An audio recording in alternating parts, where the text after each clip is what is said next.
Bharuch railway station નજીક ટ્રેનમાં મુસાફર પાસેથી મોબાઈલ ઝૂંટવવાના પ્રયાસના કેસમાં સુરત રેલવે એલસીબીને મોટી સફળતા મળી છે.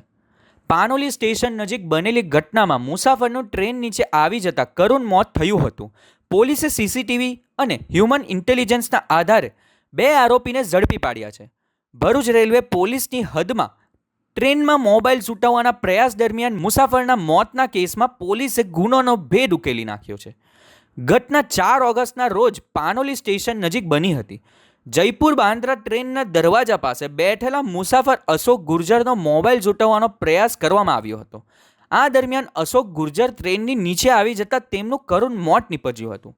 ઘટનાને પગલે ભરૂચ પોલીસે બીએનએસની કલમ 105 હેઠળ અજાણ્યા આરોપીઓ સામે ગુનો નોંધી તપાસ શરૂ કરી હતી. સુરત રેલવે એલસીબીની ટીમે સીસીટીવી ફૂટેજ અને હ્યુમન ઇન્ટેલિજન્સના આધારે તપાસ આગળ ધપાવી અને 3 આરોપીઓની ઓળખ કરી છે. આ કેસમાં મુખ્ય આરોપી ઈશ્વરની અટકાયત કરવામાં આવી છે. પોલીસના જણાવ્યા મુજબ ઈશ્વર અગાઉ 11 જેટલા ગુનાઓમાં સંડોવાયેલો છે અને પાસા હેઠળ જેલમાં પણ જઈ ચૂક્યો છે. સહ આરોપી રાકેશ વસાવાની પણ પોલીસે ધરપકડ કરી છે. પ્રાથમિક પૂછપરછમાં આરોપીએ અન્ય 6 મોબાઈલ ચોરીની ઘટનાઓમાં સંડોવાયેલની કબૂલાત કરી હોવાનું પોલીસનું કહેવું છે. હાલ ભરૂચ પોલીસ એલસીબી અને એસઓજીની ટીમો દ્વારા આરોપીને રિમાન્ડ પર લઈ વધુ પૂછપરછ અને કાયદેસરની કાર્યવાહી હાથ ધરવામાં આવી છે. ગઈ તારીખ 4 ઓગસ્ટના રોજ ભરૂચ રેલવે પોલીસ સ્ટેશનની હદ વિસ્તારમાં આવતો પાનોલી રેલવે સ્ટેશન ત્યાંથી જયપુર બાંદ્રા ટ્રેન પસાર થઈ રહી હતી. તે ટ્રેનમાં દરવાજા પર બેસીને એક ઈસમ મુસાફરી કરી રહ્યા હતા, જેનું નામ અશોક ગુર્જર હતું. તે દરવાજામાં બેસીને મોબાઈલ વાપરતા હતા અને પ્લેટફોર્મ ઉપર એક ઈસમ એના હાથ ઉપર હાથ મારીને મોબાઈલ પાડવાનો પ્રયત્ન કરે છે અને મોબાઈલ પાડી દે છે. જે અરસામાં જે અશોક ગુર્જર છે એ ટ્રેનમાંથી દરવાજામાં બેસેલા હતા તે ત્યાંથી ટ્રેનમાંથી પડી જાય છે પ્લેટફોર્મ ઉપર અને ટ્રેનની નીચે આવીને કપાઈ જવાથી એનું મૃત્યુ થાય છે.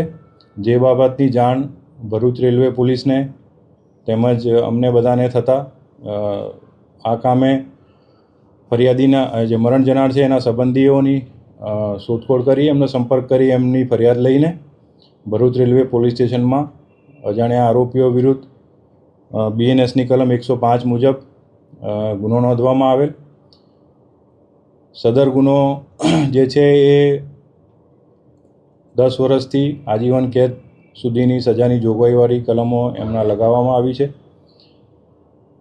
અને તમામ ઉપરી અધિકારીઓની સૂચનાથી પશ્ચિમ રેલવે વડોદરા યુનિટના એલસીબી, એસઓજી તેમજ ભરૂચ પોલીસ સ્ટેશનના કર્મચારીઓની અલગ અલગ ટીમો બનાવીને અજાણ્યા જે ઈસમો છે એમની શોધખોળ કરવામાં આવી અને પાનોલી રેલવે સ્ટેશનના તેમજ બહારના વિસ્તારના બધા સીસીટીવી કેમેરાને બધું ચેક કરતા તેમજ હ્યુમન ઇન્ટેલિજન્સથી બધી ખાતરી તપાસ કરતાં જણાવી આવેલ કે આજે આરોપી છે તે ટોટલ એ લોકો 3 જણા હતા અને 3 જણા સવારમાં પ્લેટફોર્મ ઉપર આવેલા હતા અને તેઓએ આ મોબાઈલ કોઈપણ પેસેન્જર આવી ધીમી ટ્રેન જતી હોય એમાંથી પેસેન્જરનો મોબાઈલ પાડીને પોતાનો ખર્ચો કાં તો ગુજરાન ચલાવવા માટેને એ લોકોએ અંદર ચર્ચા કરીને નક્કી કરેલું હતું.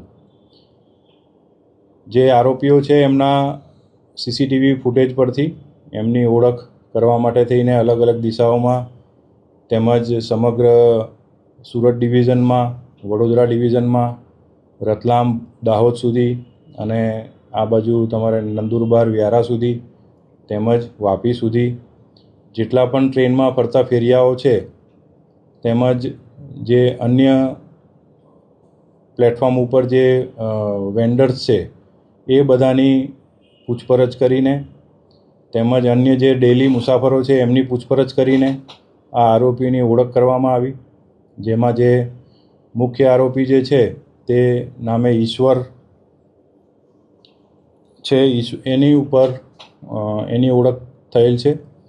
જે ઈશ્વર જે આરોપી છે મૂળ દોંડાઈચાનો વતની છે, મહારાષ્ટ્રનો, અને વર્ષોથી એ અહીંયા સુરત ભરૂચ વડોદરા રેલવેની હદ વિસ્તારમાં રેલવેના વિસ્તારમાં એનું કાર્યક્ષેત્ર છે અને એમાં છૂટક ફેરી કરી મજૂરી કરી એનું ગુજરાન ચલાવે છે અને રખડતો ભટકતો ઈસમ છે. આ આરોપીની ઓળખ થયા પછી એનું ગુનાહિત ભૂતકાળ બાબતે તપાસ કરવામાં આવી છે, જેમાં એની ઉપર કુલ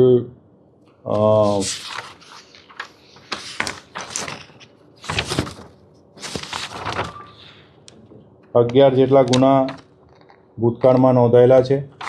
ભૂતકાળમાં એ સુરત શહેરમાં પણ એના ઉપર પાસા પણ કરવામાં આવેલી હતી. નંદુરબારમાં એક ગુનામાં મોબાઈલ ચોરીના ગુનામાં તે હાલમાં વોન્ટેડ પણ છે અને એલસીબી અને એસઓજીની ટીમે એને ગણતરીના દિવસોમાં એ ગુના બન્યા પછી 3-4 દિવસમાં જ અમે એને શોધી કાઢી પકડી લીધેલ છે. એ ચલથાણ રેલવે સ્ટેશન પર આવવાના હતો એવી બાતમી મળતા ત્યાંથી પકડી લીધેલ છે અને તેની ડીપમાં પૂછપરછ કરતાં તેણે બીજા અન્ય 6 જેટલા મોબાઈલ આ રીતે ચોર્યા હોય તેની પણ કબૂલાત કરી છે, જે બાબતની અલગથી તપાસ કરવામાં આવી રહી છે. આ જે ફૂટેજ છે એની અંદર પછી વધુ તપાસ કરતાં આ લોકો જે 3 આરોપીઓ છે એ પૈકી બીજો આરોપી પણ મળી આવેલ છે. રાકેશ યાદવ નામ છે એનું, વસાવા છે એનું નામ, અને એ રાકેશ વસાવાને પણ ભરૂચ પોલીસે પકડીને એને પણ અટક કરવામાં આવેલ છે. તેમજ આજે મુખ્ય આરોપી ઈશ્વર છે એને પણ ગુનાના કામે એરેસ્ટ કરવામાં આવેલ છે અને વધુ તપાસ કરીને એમના રિમાન્ડ લઈને આગળની કાર્યવાહી કરવામાં આવી રહી છે.